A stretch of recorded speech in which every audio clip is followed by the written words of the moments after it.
the head of the department to please introduce our guest speaker for the next session, Professor Purnima Amin. Introduction slide. Could you display?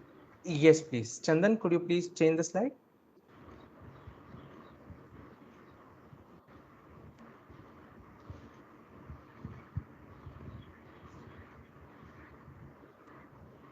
Yes, sir, I did. Yeah, thank you so much.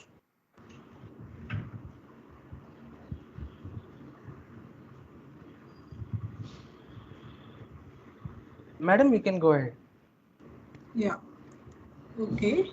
Uh, Good morning. Good morning, madam, and good morning, all the participants. It's a really pleasure to introduce my teacher and guide, Dr. Purnima Amin. Dr. Purnima Amin, she had graduated from University Department of Chemical Technology and acquired her PhD degree from University Department of Chemical Technology. She is an educator, researcher for more than 32 years. Her research area major focus on exploiting hot melt extrusion technology to develop innovative drug delivery systems for varied range of applications, right from oral, topical to parenteral delivery systems. Professor Purnima is actively working on different industrial projects from almost different pharma and excipient organizations to name a few: LifeScience, IMCD, Dataforce, Merck, BASF, Shenzhou, Nippon Soda, Bajaj, and Cheryl, etc. To her credit, she has more than 100 peer-reviewed publications, 6 patents which are granted, and 7 patents she has filed. With this brief introduction, I would like to welcome Madam. Madam will be enlightening us on the topic applications of polymers in drug delivery system. Welcome, Madam. Hello, good morning. Can you hear me? Yes, Madam. Okay, I request one of you to share my slides so that becomes a little easier for me also. I have shared my slides with Premlata. So then at least, you know, there is no break happening. So Sure, ma'am. Premlata, okay. So a very good morning to all of you present. So first I start with love, respect, and gratitude to all present here today to hear me and see my presentation. My thanks first are to Professor S.V. Joshi, who's head Department of Pharmaceutical Technology at ICT. I also thank Dr. Premlata from the organizing committee of Bombay College of Pharmacy for several follow-ups and also taking a mock session. I truly appreciate all the efforts taken by the entire BCP organizing team. My thanks to Dr. Krishna Iyer and Dr. Krishna Priya also. Now, just on a lighter note, ICT and BCP together always are like a family. So we share a family culture between ICT and BCP. My thanks to God Almighty that today we are all fine and we are attending this faculty development program. Blessings also from my parents, my teachers from ICT, and all my students I thank today, the undergraduates and the postgraduates who have made my journey a pleasurable one. Even after 34 years of teaching in ICT, believe me, I still enjoy taking every session for my students. And that is only because I love my students. I respect my students. So it's a small takeaway from all for all our young teachers. Please respect all your students. Please understand them. Love them. You can be a good teacher only when you love and respect your students.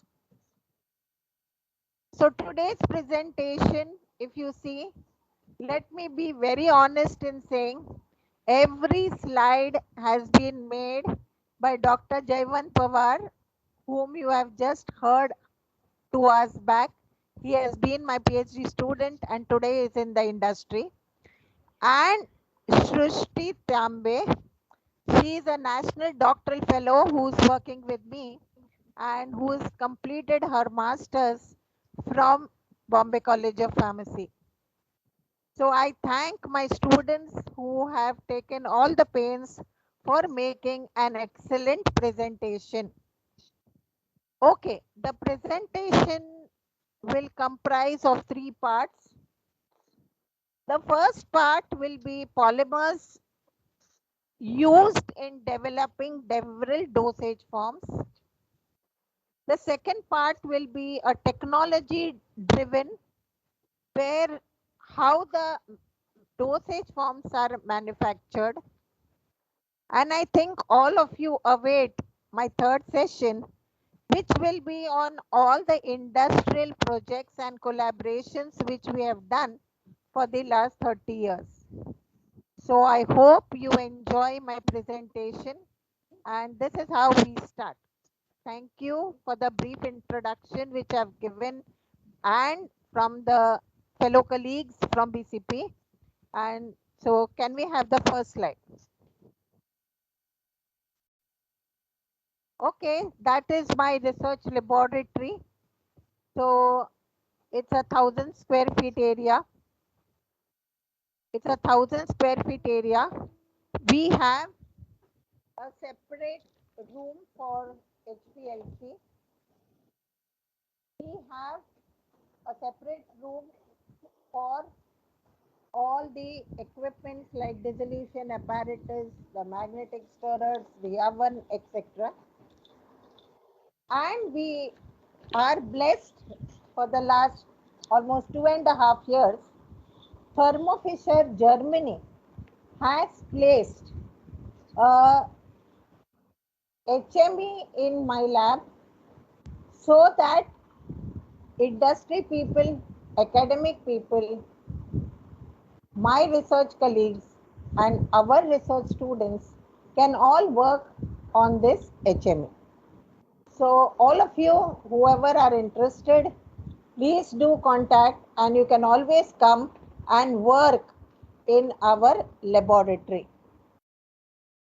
So as rightly mentioned, for more than 10 years now, our focus is on HME, which is on granulation, ODF, that is orally dispersible films, topicals, inserts, etc.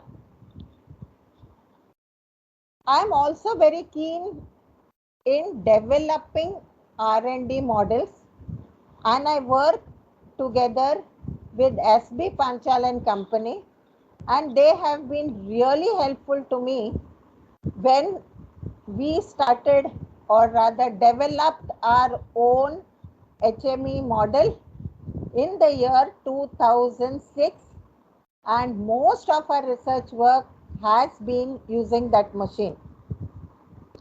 So presently my research team along with the pharmacology students are working on a COVID-19 project which is funded by Indo-US.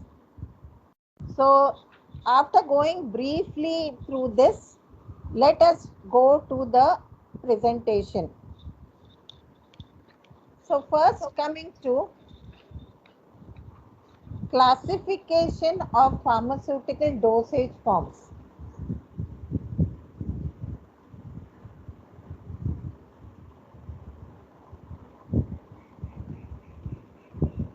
Yes, thank you very much. Classification of dosage form. I will see all the slides are visible. They will be shared with you. So I will give you only the salient features which are useful or a takeaway from these slides. So we work with polymers in developing stable, effective formulations using several polymers. I will be presenting polymers used in these product development and also sharing the research experience by developing these products. Next slide.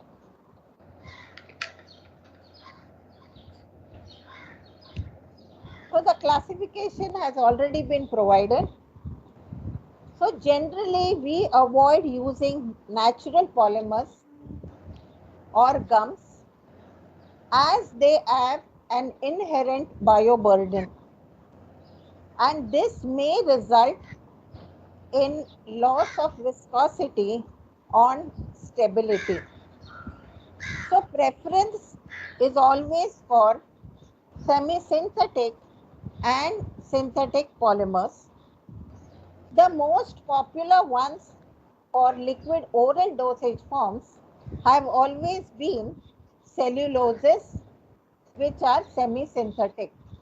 I will just go back to the question asked for the earlier presenter.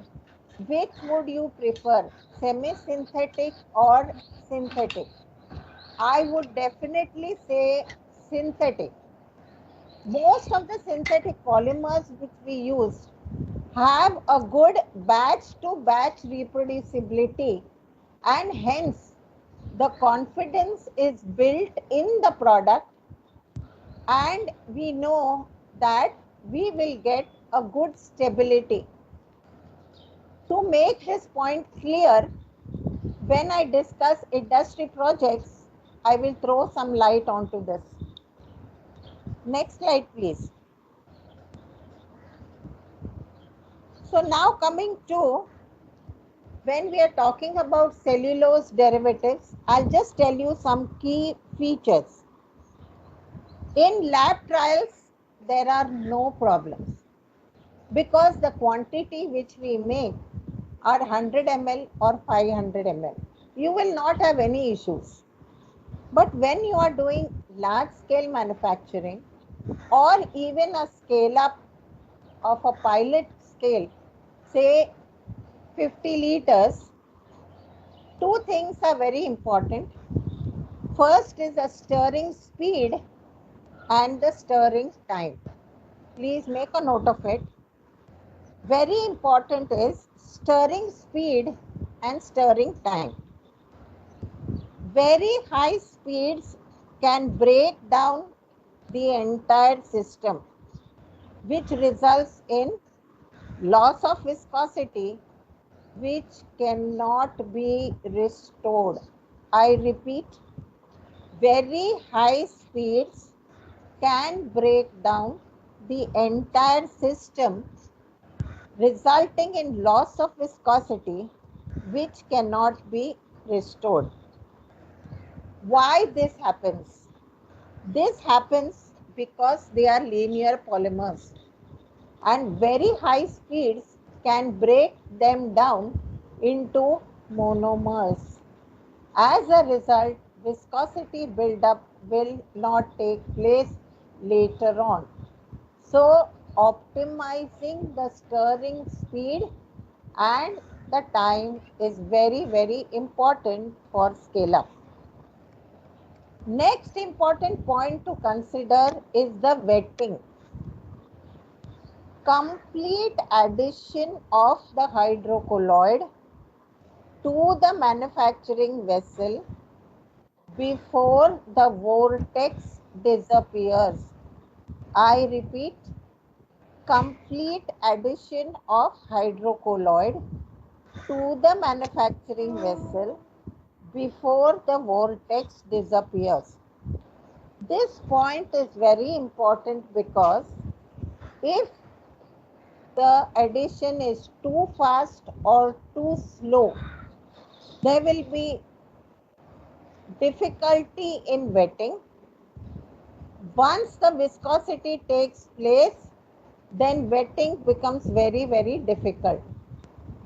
Hence, optimizing the speed of addition of the cellulose is very important. Preferably mix it with a solvent, a humectant, a little surfactant, or even an electrolyte will help in hydration of the polymer before it reaches the bulk of the solution. So these are some of the challenges faced with cellulose derivatives. Now coming to the next slide. Now most of the polymers which are used, we have listed the grade, the company and the function of these polymers, and most of them are rheology modifiers or viscosity modifiers. As explained, semi-synthetic and synthetics are preferred. Clays are to be avoided. Clays have a bioburden. So what happens is, over a period of time, your preservative will be ineffective. A lot of microbial growth takes place because in the product you already have good growth promoters in the form of sucrose and purified water. So instability, you will see a lot of foaming, gas generation and bad odor. So as far as possible, avoid clays and natural polymer. They find a good use in topical, but there is a constraint. We always pre-sterilize the clay. Either you get it done through gamma radiation or heat it overnight at 60 degrees for 8 to 10 hours before you use it in any product development. Next slide, please. So now coming to the next slide. We are coming to topical dosage forms. So we will concentrate on polymers which are used to prepare gels and emulsions. I have not included lipids in my presentation.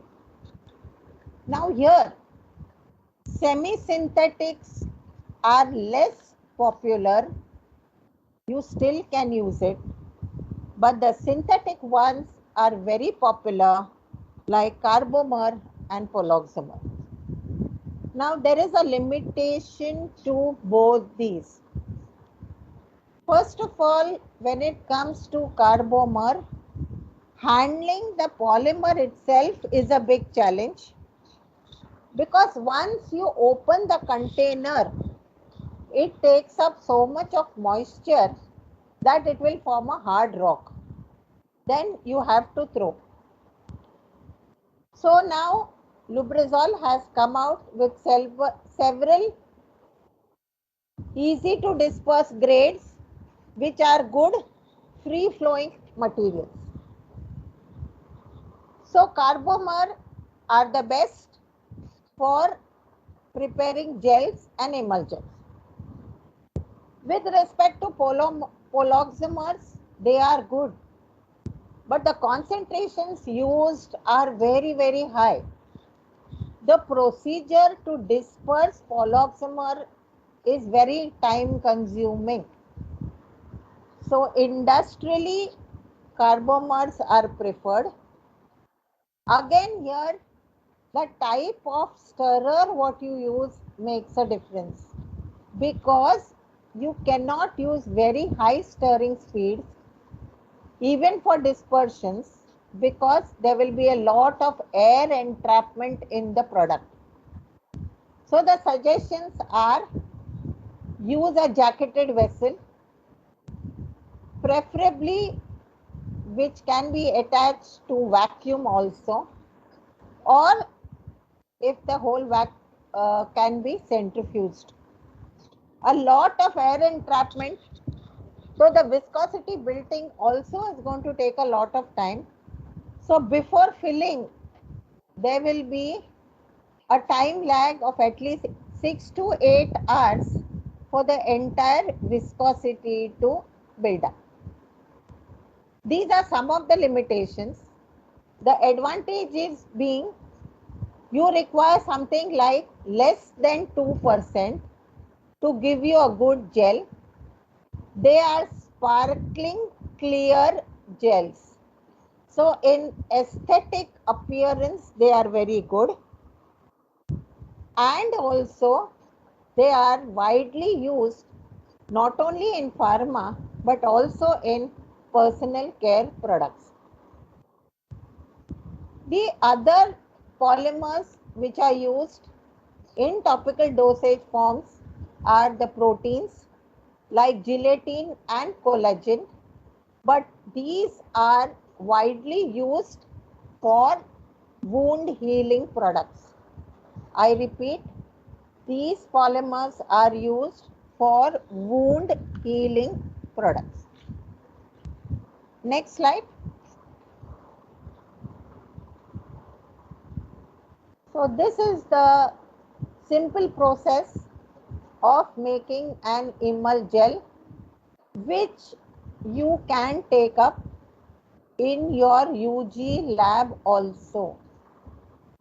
So you can make an OW emulsion or a WO emulsion first, and then OW is added to an aqueous gel.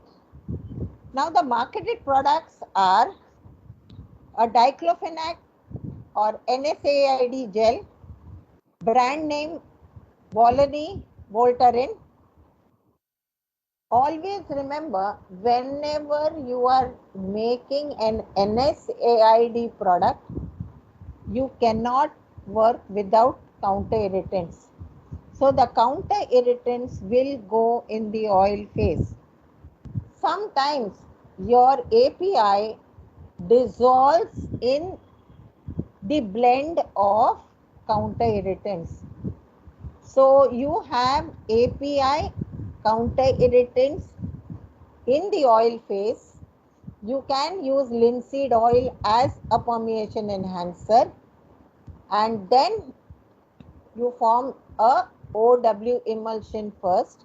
You can use a surfactant, and finally you make a aqueous gel, add the emulsion to the gel, and you get a very, very elegant product. Now the next dosage forms. Next slide, please. The next one, which has been, or all of us have seen, all the pharma industries, all the small scale industries made a lot of money by developing or marketing sanitizers in this pandemic situation. So you have hand sanitizers which are alcohol based or aqueous based. They can be with and without viscosity modifiers. Why? Because when you have viscosity modifier, what you get is a drop. When you don't have a gelling agent, it will come out as a solution. So it is a liquid which washed down very easily. So if you want good uniform spreadability, you need to add a gelling agent.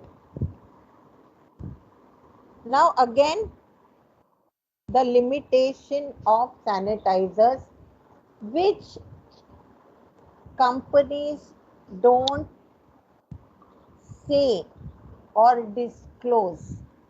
But we as pharmacists should be aware that the natural microflora of our hands get destroyed. So much of alcohol in the product, which is ethanol or IPA, will cause a lot of dryness. So the best sanitizer is a good soap hand wash is always preferred. Yes, when you are traveling, do carry your hand sanitizers. But when you are at home or where you can avoid a hand sanitizer, it will always be better. Now, the next slide, please. Again, a list of gelators which are used in gels, emulgels, and hand sanitizers. So, gelling agents are for the aqueous phase. Avoid using guar gum. Guar gum decomposes within 3 to 4 days, and there's a nice color change from colorless to green in color. This is our observation when it is in liquid. Pharma avoids pectin, but it is very popular in food products. But there is one mucoadhesive gel which is a patent for triamcinolone acetonide, which has pectin as a polymer. A mucoadhesive polymer is pectin. But then this pectin is quite rough. So it can be an irritant. So the right particle size of pectin is very, very important while using in a product. The next slide, please. Yes, we are all very familiar with this. So we have transdermal formulations. Most convenient ones are films. And now sprays are also getting very popular. Now the importance being, you don't use your hands. See, whenever you have to apply an ointment or a cream or a gel, and you are not able to wash your hands, then those counter irritants will have a lot of problems, and you will have a burning sensation in your eyes, etc. So the pharma companies have come up with transdermal patches. There is a Diclo patch in the market. It's an extended version of a Band-Aid, and they are really good. You see the next slide, please. So yes, these are the films and the patches. So you can have a drug layer which is in the polymer itself, which is called as a reservoir. You can have a backing membrane, and adhesive is very, very required. Now you can avoid an adhesive if you use a polymer, and on wetting the polymer, it becomes an adhesive. We have developed such a product. I'll come to that later. So you only make a film, wet it, and that acts as an adhesive, and you can easily stick on to the skin. So I told you the Diclo patch is available in the market, and it is similar to a Band-Aid, where it is 2/4 is the measurement. Now next, you have film forming sprays. This is actually a very old concept which most of us may have ignored, but now I think everyone has woken up. So we have povidone iodine, which is a wound healing product. So you have to just spray this. Povidone iodine is iodine PVP complex. You can add a little more of PVP in an organic solvent like alcohol, and when you spray this on a wound, please remember this wound you will not be able to touch because it will be very painful.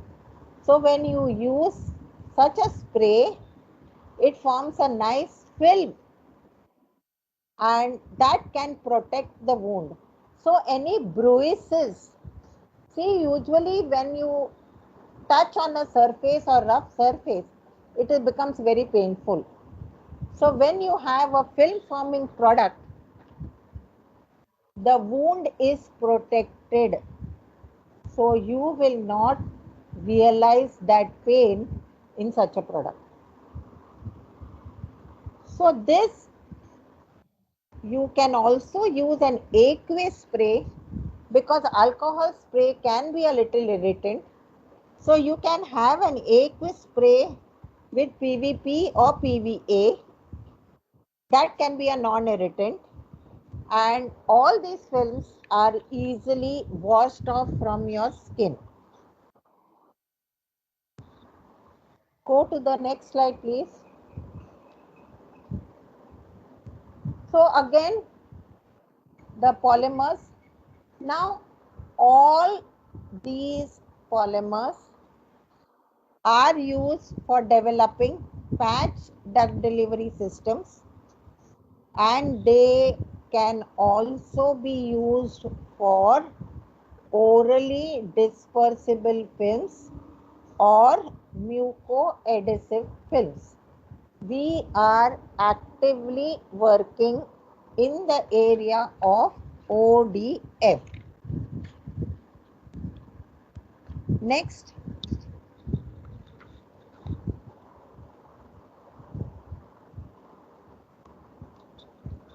So this is the talk of the town, you can say, where everybody is talking today of 3D printing, micro needles. Yes, micro needles can be made with HME, but it is not so easy. There are big challenges in making this product because the film or the thread or the string what you get in HME should be that thin to enter a 3D printer. One of my colleague in ICT is working for last 1.5 years and he has not been able to make that thin a strand which can go into the printer. The Thermo Fisher has 1 or 1.5 mm. We have made even 0.8 mm, 0.5 mm die, but still we are working and to make a product which can be put into a 3D printer. So it is a big challenge. It will take some time for Indian scientists to come, but never lose hopes. Yes, we will do it. Yes, we will do it. Should be the goal which we should be taking. So here I complete oral and topical systems, oral liquid dosage forms and topical. You can have a break because you have not had, and then we continue with solid dosage forms, and that is a big challenge and the most accepted. Say more than 80% of the pharma products are solid dosage forms, and you can have many innovations when making solid dosage forms. So you can have a break of 5 minutes and we resume after 5 minutes.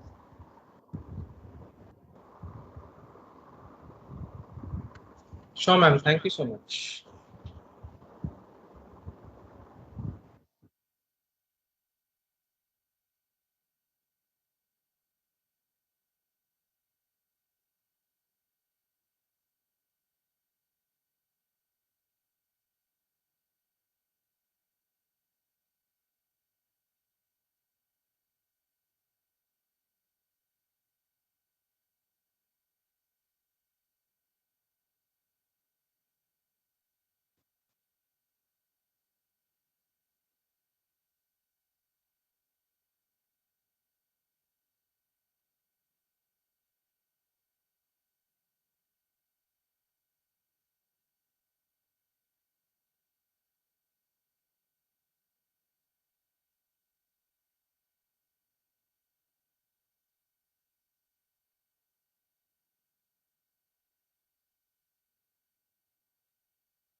Okay, I am back.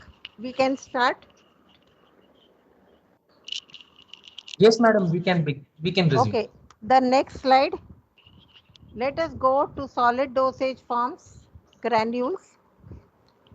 So the big challenges I will talk to you, and mind you, all these products require a polymer. So today's trend is directly compressible grade. So that can be made using dry granulation or wet granulation. So important is the size distribution, the improved bulk density, and flow properties. Industry has advanced where we get drug which is customized to the requirement of the dosage forms. What do you mean by customized? You get the desired particle size. So the company who's supplying the drug will ask you what is the dosage form and what is your particle size requirement. Very important. You take that which is suitable and try using that, and if you feel you have selected the wrong one, immediately change and ask the company or the vendor to give you a different particle size of API. So very important now is the polymers which you are going to use while making solid dosage forms. So first is inventory, second is machinery, no dust because that gives a lot of problems, and direct compression is always preferred. Now go to the next slide.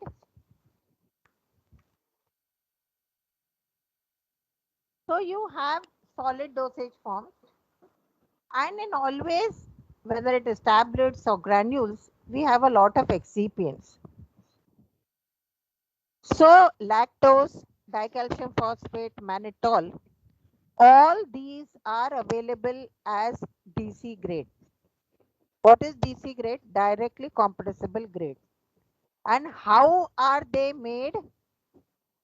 Directly compressible grades are made by a process which will increase the particle size, the bulk density, and no dust formation. So that is very important, and this is how all these are finding a great use in making directly compressible process much easier. So you have the right particle size of the API, you have the right DC grade of the excipient, and then important is the binders. The next slide, please. When we were students, we studied starch. So you make gelatinized starch as a binder. Or we have always taught our students PVP as a binder. 5% solution aqueous or alcoholic if your API is sensitive to moisture. Today, nobody uses wet granulation. No industry uses wet granulation. The reason being it's very time consuming. The granulation, then the wet massing, then again drying, then again milling. So it's very time consuming. So that is how excipient industry has grown today. So every need of yours is taken care of, and you can make a tablet easily by the dry granulation method. Dry granulation means you add a dry binder, but a binder is very, very important. So you can avoid water. You can also avoid alcohol. Now, co-process excipients.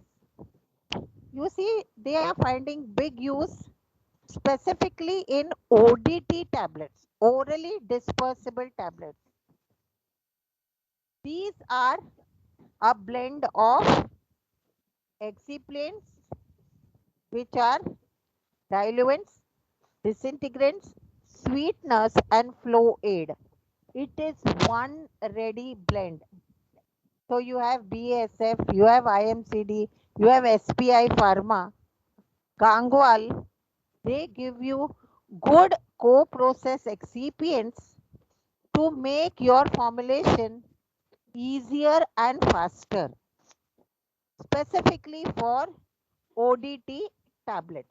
So these are the co-processed excipients which are available for tableting.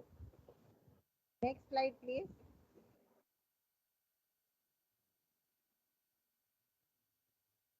Say a decade back, this was a big challenge.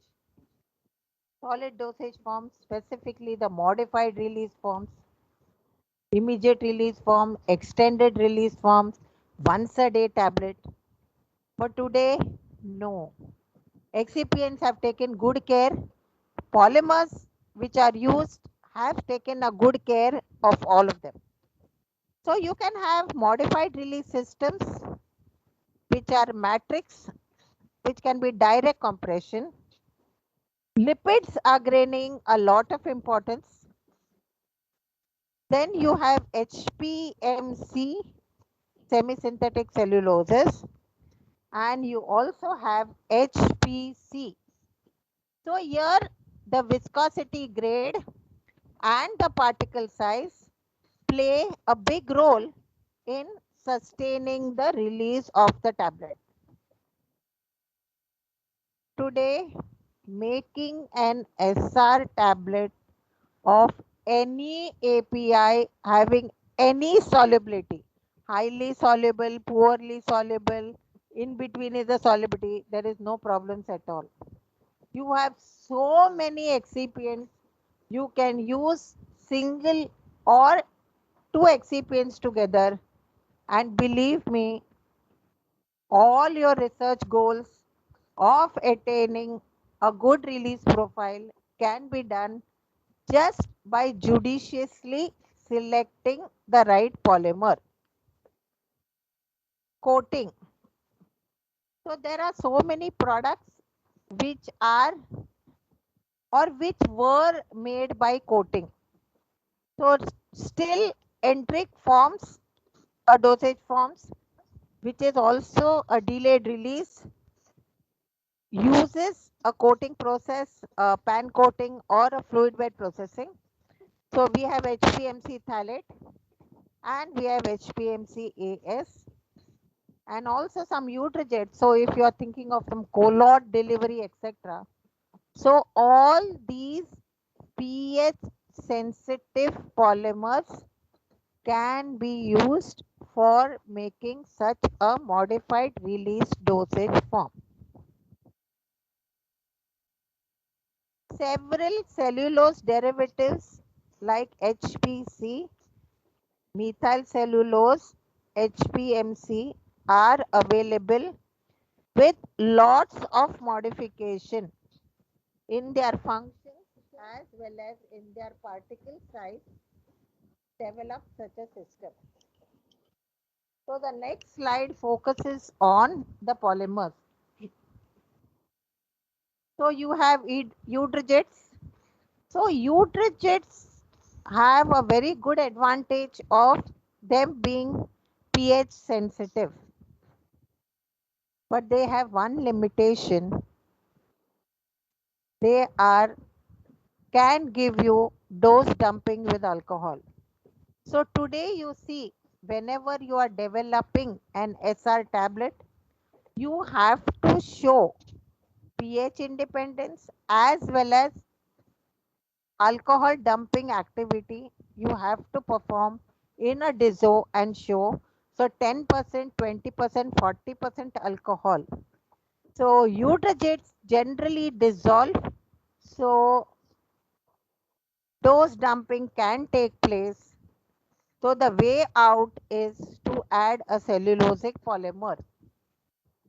You can have a dual mechanism of drug release, that is a hydrogel will give you a diffusion mechanism and an acrylic polymer will give you a erosion mechanism.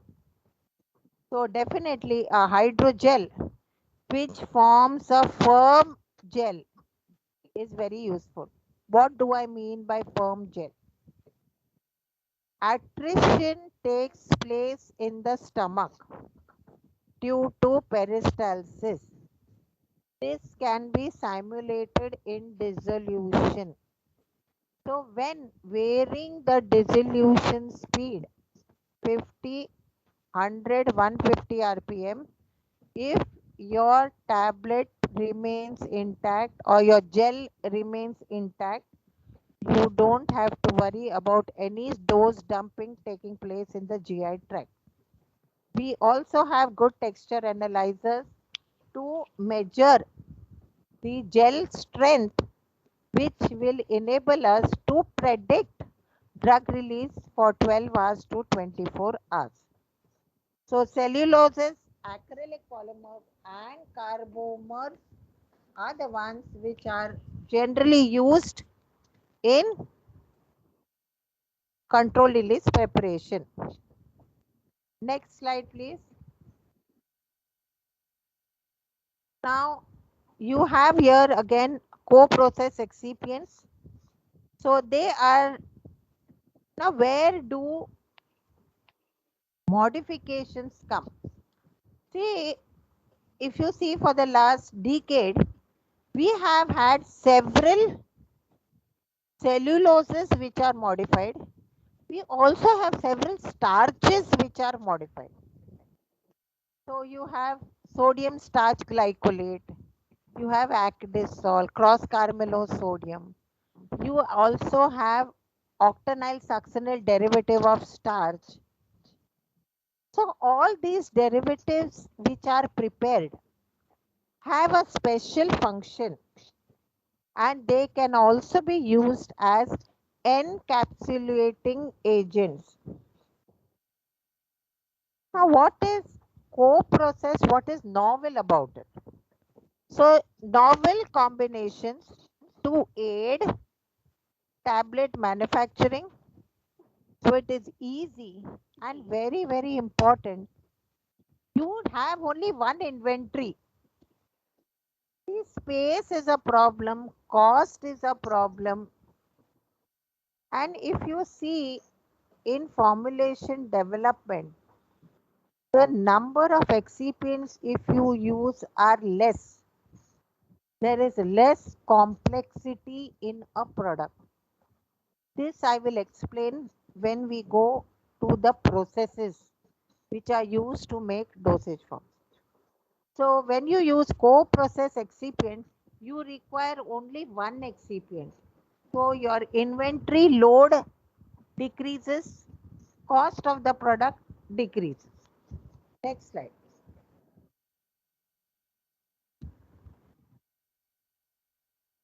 So having studied or learned a little on solid dosage forms, let us go to parenteral dosage forms. Yes, solutions are the best preferred. Next, coming to suspensions. But polymers are very, very useful in implants and in ophthalmic products. So ophthalmic products and biodegradable polymers are very popular when it comes to implants. Let us see the next slide. So here we have solid implants. Now implants will have a polymer. which could be biodegradable or non-biodegradable. So the next slide will talk about biodegradable and non-biodegradable polymers. And they can be surgically inserted or they can be injected. So you don't have to do a surgery to put the implant into your system. Now, what characteristics would you look out for an insert? Softness, so malleable. So they can't be hard. They have to be a little soft. So they can be pushed into your skin. The polymer needs to be sterilized, so sterilizable. We usually prefer irradiation sterilization because that will go into the final package. Now, in situ implants give you a good SR, especially you see steroids or drugs which have a very long half-life and very, very useful in uncooperative patients like anxiety, people who are in coma, say people who have Alzheimer's or Parkinson's. It is very difficult to give them tablets 2 to 3 times a day and every day.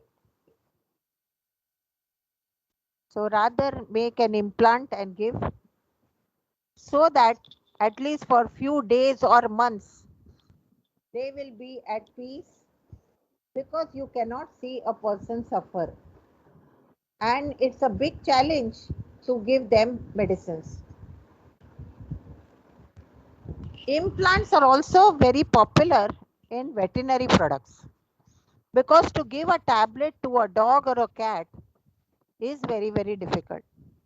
So implants, so you can have a solid implant or you inject a highly viscous solution which forms a depot, and then slowly the drug diffuses into the system.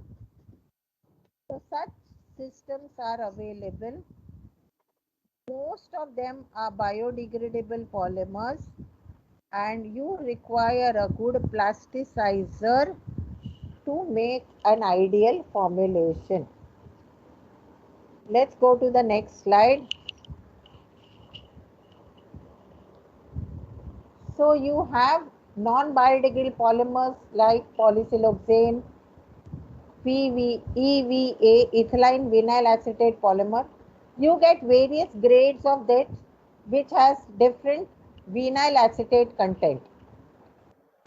So those are available, and of course Jayant has covered a lot of PLGA.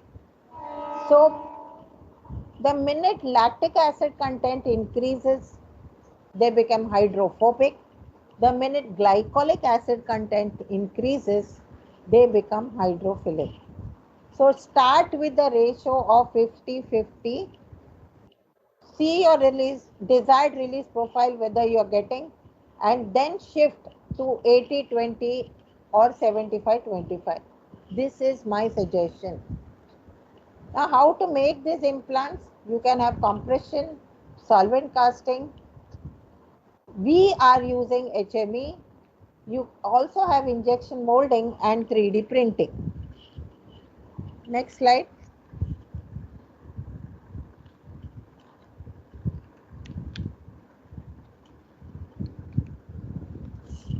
So you have the list. So PLGA, polycaprolactam, various grades are available, and yes, they are very, very costly. See, when I started work, I was also very hesitant to use. But over a period of time, whatever I have realized is, let me share that experience with you.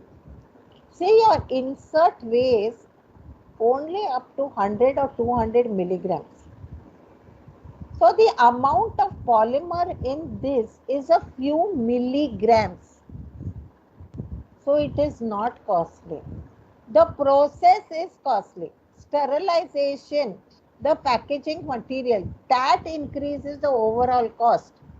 But the polymer, all of us can afford to make a delivery system. Secondly, the biggest advantage, as I told you, you develop a system for 1 month, 3 months, that will be very, very useful. So do think of working on implants. It is the future.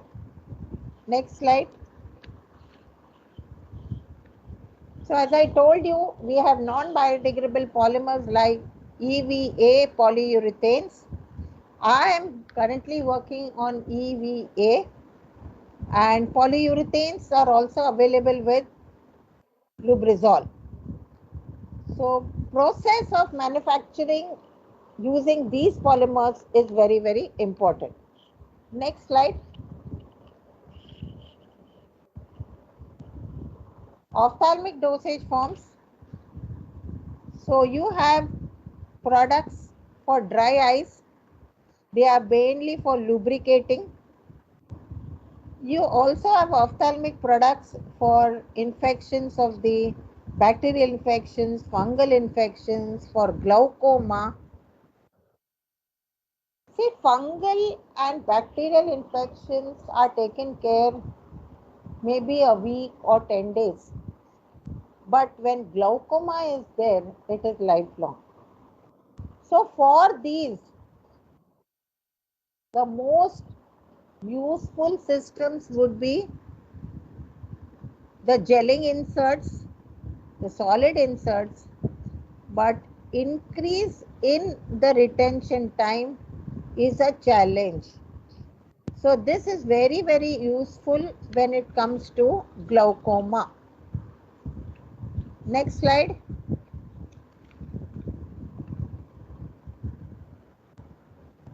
So polymers typically used in eye drops to increase its viscosity and retention time is celluloses, PVA, certain gums are used, but Gillan gum is very, very popular, and the beauty is it requires less than 1%. So the drainage can be prevented to the nasolacrimal duct, and retention time or the drug contact time can be enhanced. Next slide.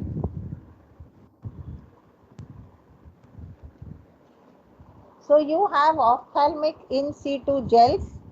So they have prolonged contact time, improved viability, reduced dosing frequency, and improved patient compliance. Now, two ailments which require continuous monitoring is glaucoma, and also those people who have undergone a cataract surgery. So for these, the drops are to be put something like 5 to 6 times a day. So that gives a lot of problems. You require a person to help them. So these in situ gelling systems, which are developed for 8 to 10 hours, will definitely improve the patient compliance. Next slide. So you have, as I told you, Gillan gum. You have chitosan and poloxamers. See, I think somebody in the earlier talk talked about chitosan. Yes, chitosan is a biodegradable, etc. But chitosan, to get reproducibility with chitosan is difficult. Modified chitosan may be considered. Also, to get approval for chitosan is difficult. So chitosan can be, say, worked upon in topicals, but not so much in ophthalm.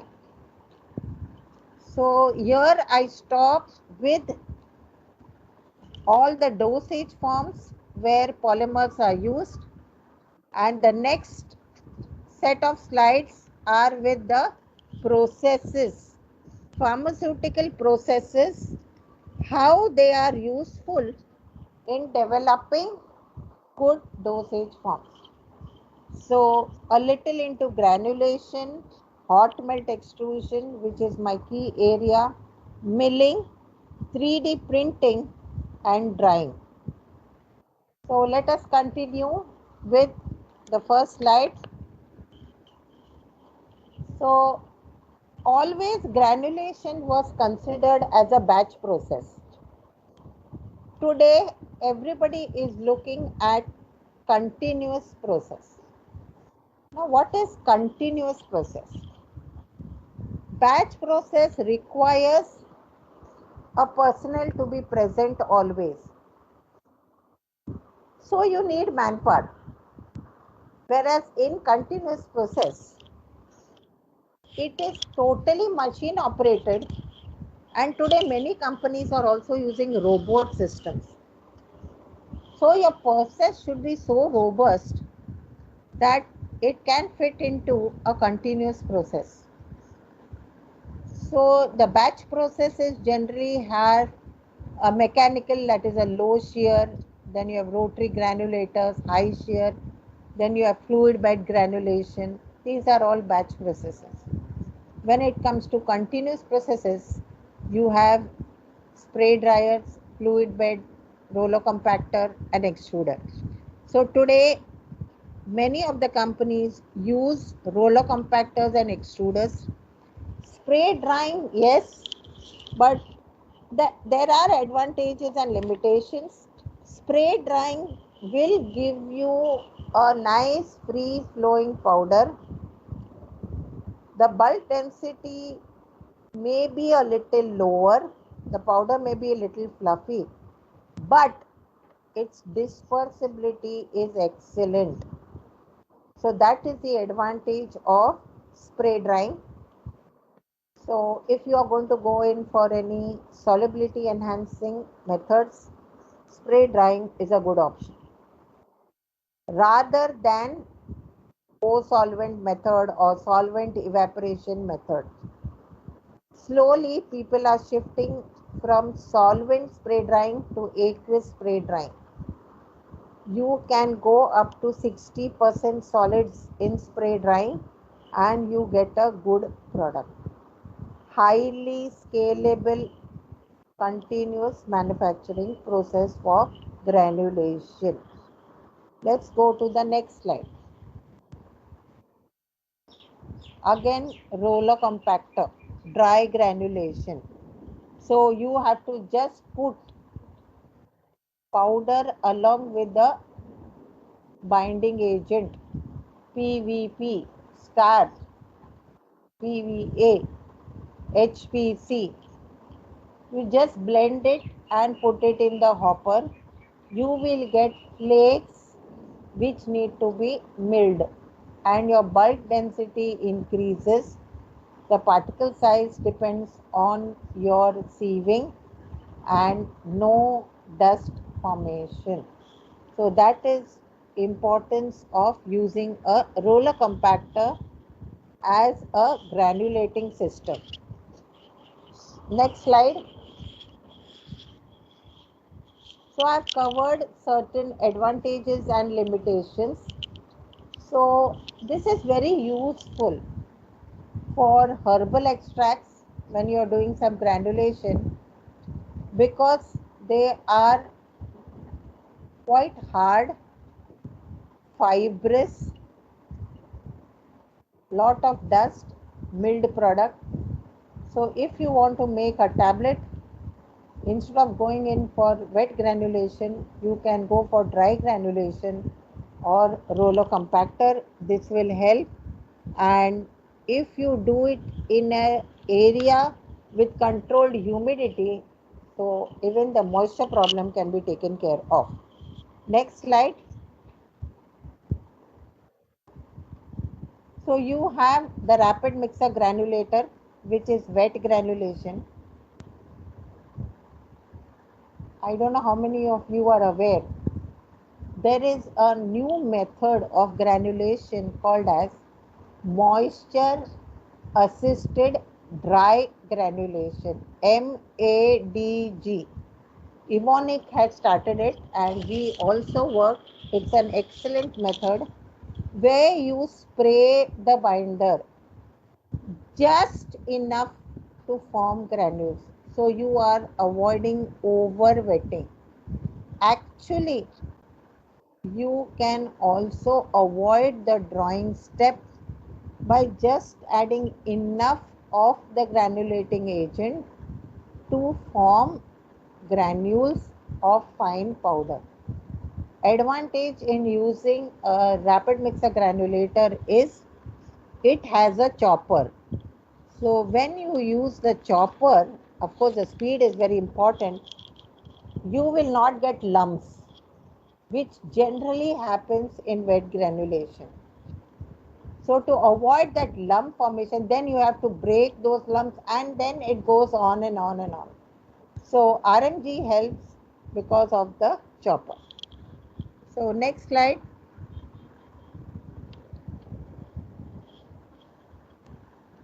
So now what are the critical parameters is what one has to look out for in an RMG.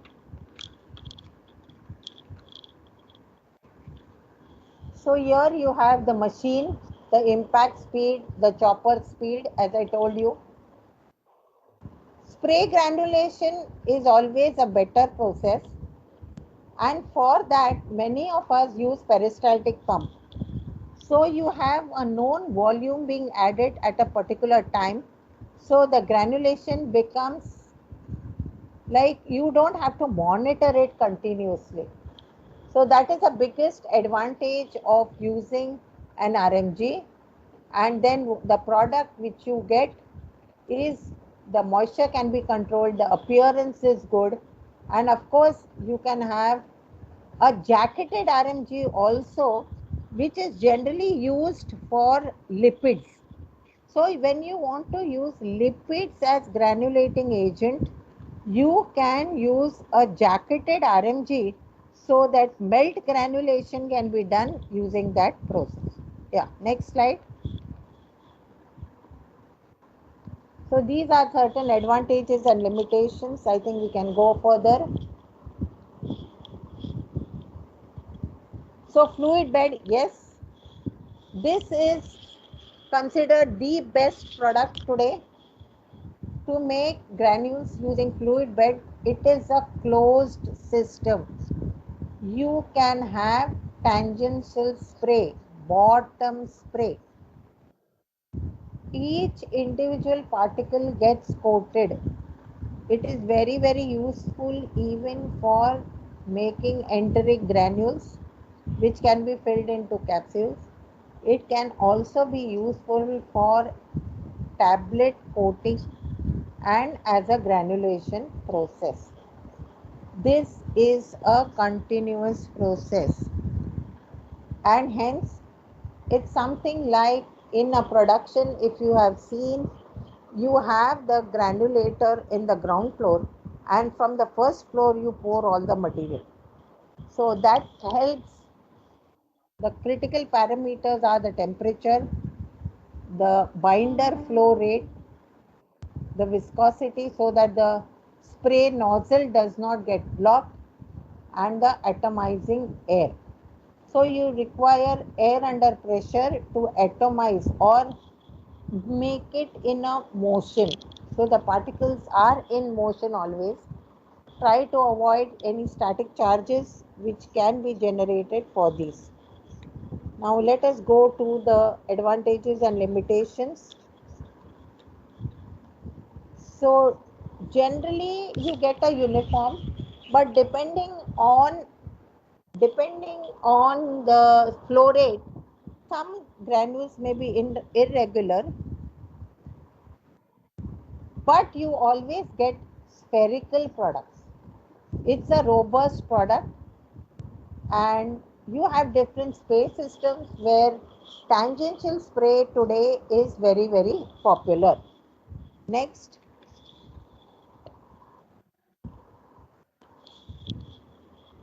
Fluid bed dryer.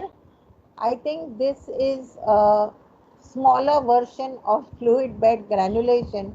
So instead of tray drying, see, tray drying will take hours, whereas fluid bed drying you can finish in half an hour. So what takes 4 hours for tray drying takes half an hour for fluid bed drying. Next.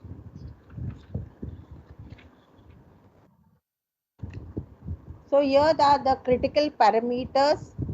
So the batch size, the inlet air flow, these are very important, and of course the exhaust should work well, and the temperature needs to be modified specifically if you have a heat sensitive material.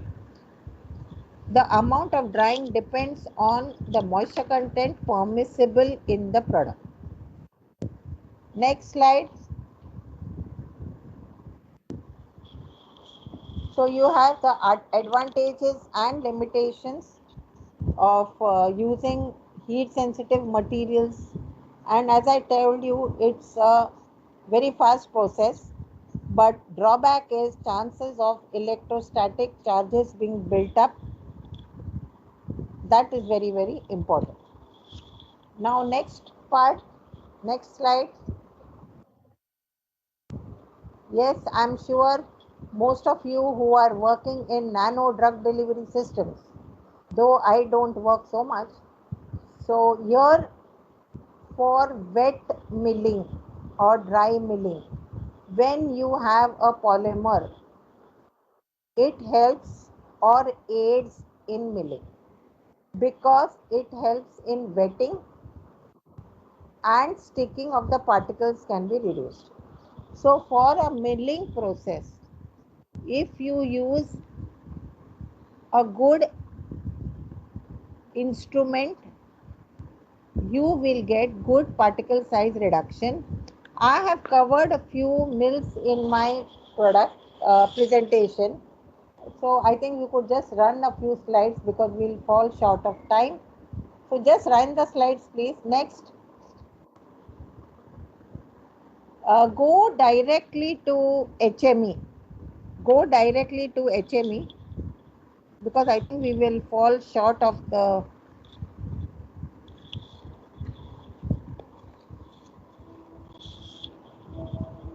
This is high pressure homogenizer for milling. So advantages and limitations, yes. So HME, we started working with HME in 2006.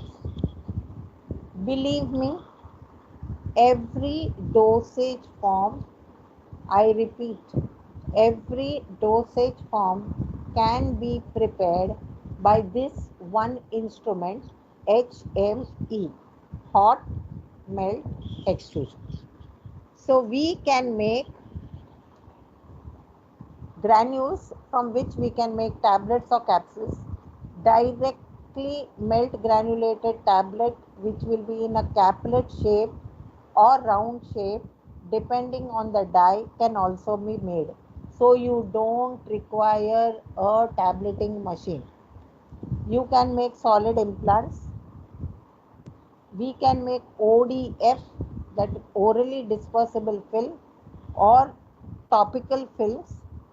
You can make creams and gels, ointments, creams, gels, topical products. You can make abuse deterrent formulation. You can make inserts. You can make pellets. And if you attach it to a 3D printer, you can make personalized dosage forms. Next slide. So the major advantage of HME is it's a green process, solvent free, has FDA approval. Several polymers now have been designed for HME. Initially, many polymers were not extrudable, but I will state today all polymers are extrudable with the help of plasticizers. So judicious use of plasticizers can give rise to extrusion of all polymers. So I think I will stop here with respect to the applications. The slides can be shared. I take the next 15-20 minutes to discuss all the projects which we have done. Because always people ask, Madam, how can you do so many projects? Or how do you work with the industry? I think this is the right platform for me to discuss how we have been working, how we have got so many patents or workable projects. So various dosage forms, how we made, what are the projects we are working on and we have worked on, I will let you know. So if you want to note down, you may. Even you can Google Scholar. If you write my name, you will get all the products which we have prepared. I think we can stop the presentation. I will start with the projects, industrial projects, and I think that will be a good takeaway for all the faculty who are attending the session today. My first industry project was in 1990 with a company called Astrum. Ma'am, What they, yeah, hello. Ma'am, Yes. is it possible for you to share your video also so that we can actually see you talking? Because we are not Yes. going to share the presentation now. Okay, yeah, I will.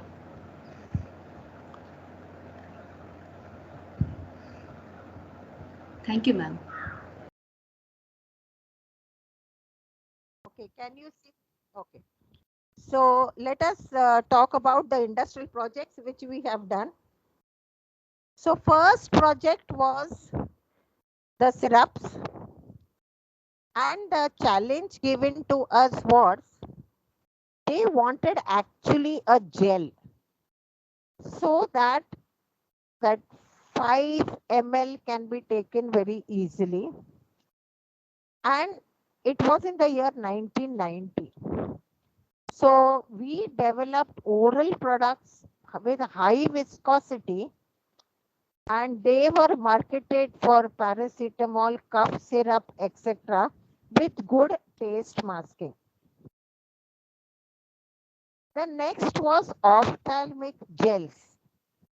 That was the first time actually ophthalmic products were always in the form of drops, or they were always in the form of ointments. Ophthalmic gels which are clear and aqueous we developed for the first time, and this was sponsored project by FDC. Next, an ion exchange project. So this was using Indion 414. This was a pharma grade ion exchange made as a super disintegrant. So our paper is there where we used it as a super disintegrant for tablets and also for quickly dissolving granules. We filed a patent also for using Indion 414. After this work, the Indion or the ion exchange people sponsored a candidate for PhD to explore their product Indion 414. The next project which we worked was with PVP. This was a sponsored project by BASF. Now you will ask, what so great in PVP? Yes, very interesting. We had 12 manufacturers of PVP. Now what is important in PVP? First, you should all remember the packaging. Second, you see the color. Now, I'm sure here we have some chemistry people also, Sutix people also. So So chemistry people can play a great role in seeing the polymer, how the various grades differ. Even different manufacturing sites give you different grades of polymer. Now, what do I mean by grades? All their physical properties will be same as per the pharmacopoeia. Please remember. But they will vary in their performance. With PVP, the important criteria was the peroxide level. The minute you expose it, the initial may be 10 ppm, 20 ppm, but it goes to 400 ppm. So what? For a formulator, initially you will not understand.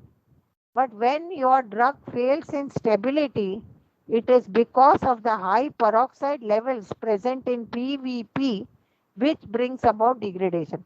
Yes, the 5% PVP which you have added as a granulating agent is the culprit for your formulation failing in stability because of the high peroxide level in PVP. Next project was lactose from Kerry. So you see, Meagle is the best product of lactose. Now you say, what do you do with such projects? The particle size distribution, the bulk density vary with different companies. So what we do first is do the physical characterization in terms of particle size, bulk density, tab density. Particle size, when I mean it is particle size distribution. So you have to use a Malvern.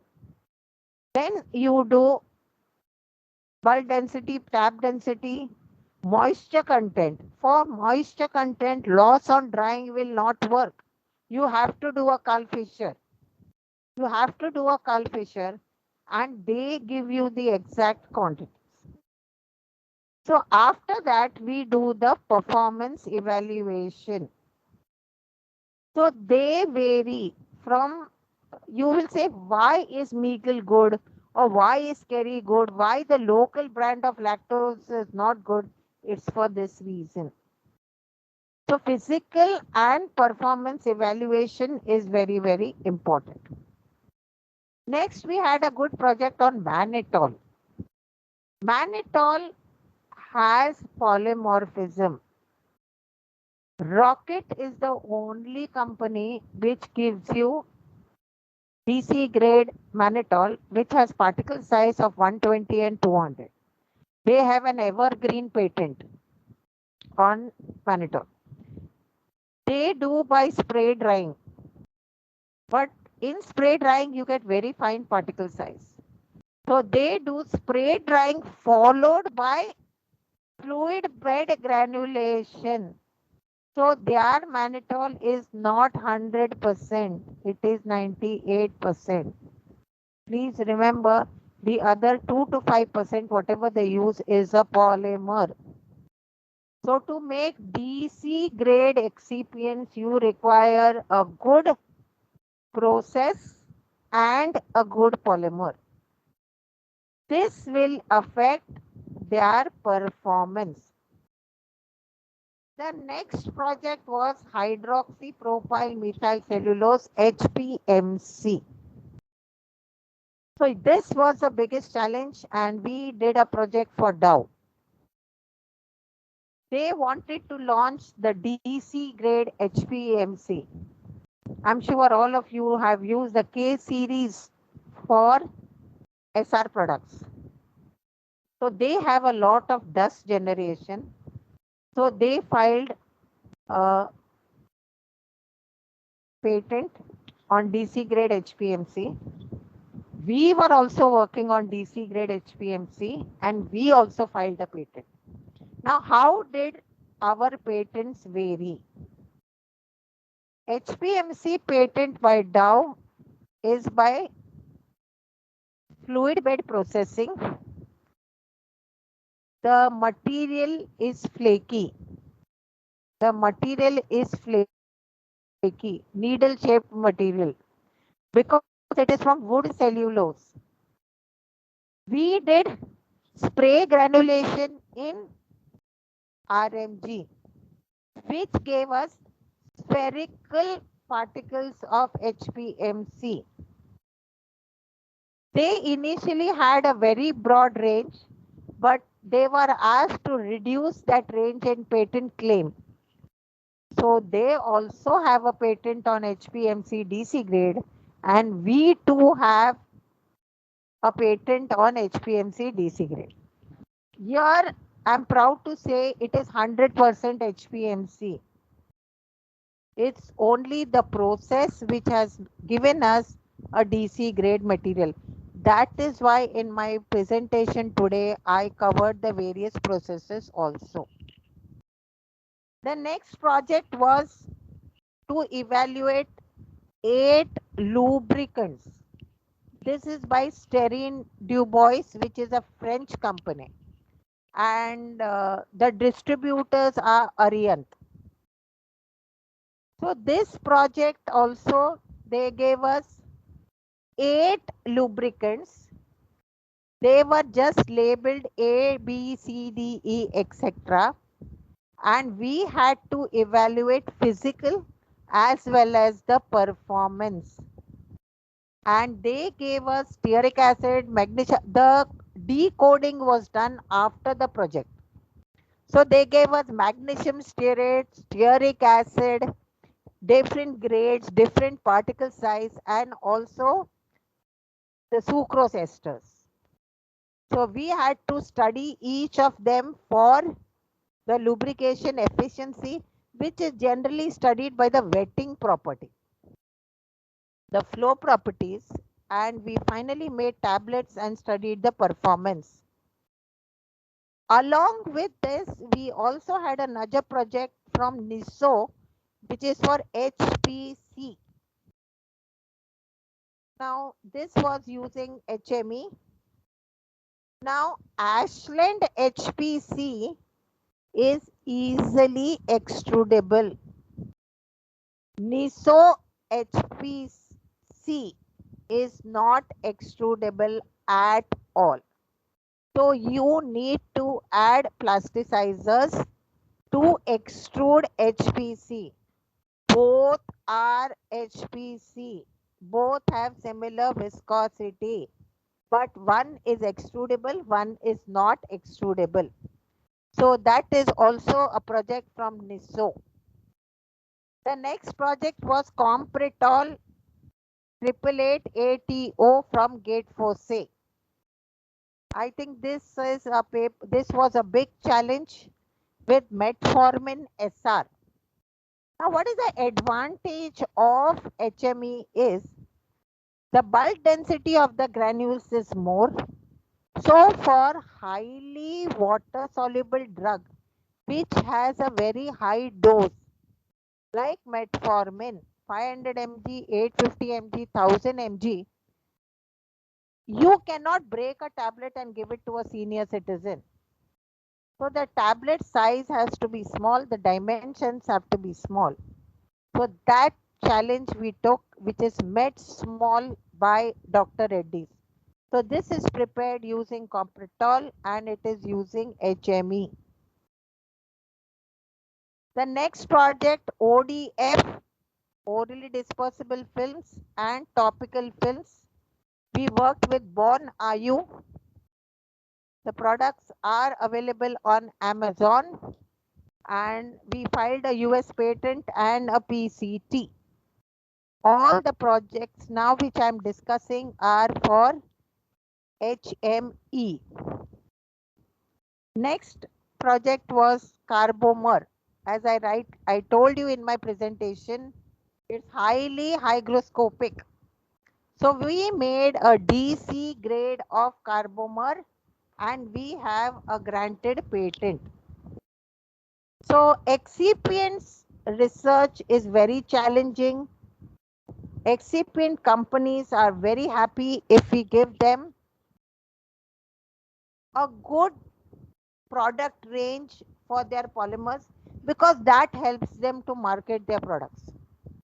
So they are more than willing to sponsor a project with you. Next, HME, ophthalmic insert with HPC. So this is the Lacrisert which is there in the market. It is an insert for once a day for dry eyes. We have filed a patent on subcutaneous implants. Actually, it was for veterinary application. We worked with Tramadol. We have also completed the animal studies. We have filed a patent, but we have yet to get it. Our next interesting veterinary application is preparing a dog collar belt. All those who have pets, they can be used for dogs as well as cats. They are pets when you take them out. They are bitten by fleas and ticks. So we have prepared a dog collar belt to keep the pets free from ticks. This was a project from Portugal first, CEPEC, but they discontinued. So now it is taken over by Livescient. So we prepared a dog collar belt of a polymer for protecting our pets. We worked with Evonik for products of silica. So they were launching Aeropearl 300. This Aeropearl 300 is an excellent silica. The application solubility, converting liquids to free flowing solids. That is the latest technology, that is powder to cream. And also they sponsored a project for moisture assisted dry granulation, which I told you using RMG. We also worked with them for a project on when they were launching the ready mix for enteric polymer. So they gave us a project on lansoprazole pellets, which was made using their enteric polymer, which they have already launched. It is a ready mix of enteric polymer, so you don't have to keep adding GMS and talc and everything. You get a ready mix. The next project which we are developing now for ophthalmic is for dry eyes and an SR product for glaucoma in the form of implants and in situ gelling systems. We are working for Unilever also, where we are working for pellets in a toothpaste.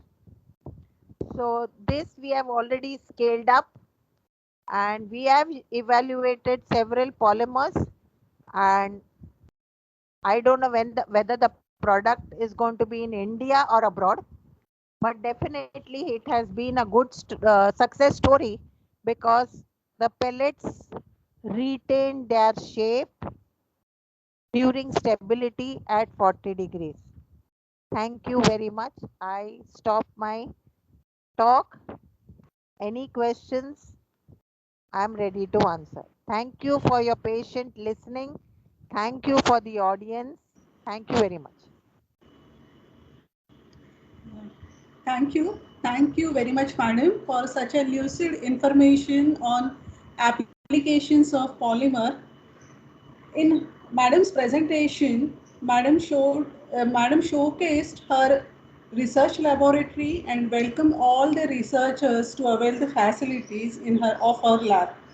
Further, she explored key applications of polymers used in development of liquid orals, semi-solids, transdermal, solid, parenteral, and ophthalmic dosage forms, and highlighted the challenges faced while working and handling of polymers.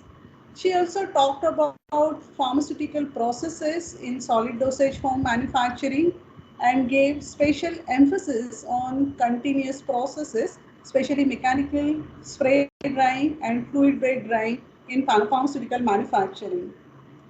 She also mentioned about critical parameters in which are to be monitored in these continuous processes. Furthermore, she also elaborated pharmaceutical applications of hot melt extrusion process and the polymers which are used in this HME process, which is her main area of her expertise, and also various industry projects which were undertaken in her lab. Thank you once again, madam. Now, with your permission, can we take few questions which are there in the chat? Yes, yes, please, please. Yeah, I'll be glad Yeah, to answer. Yeah.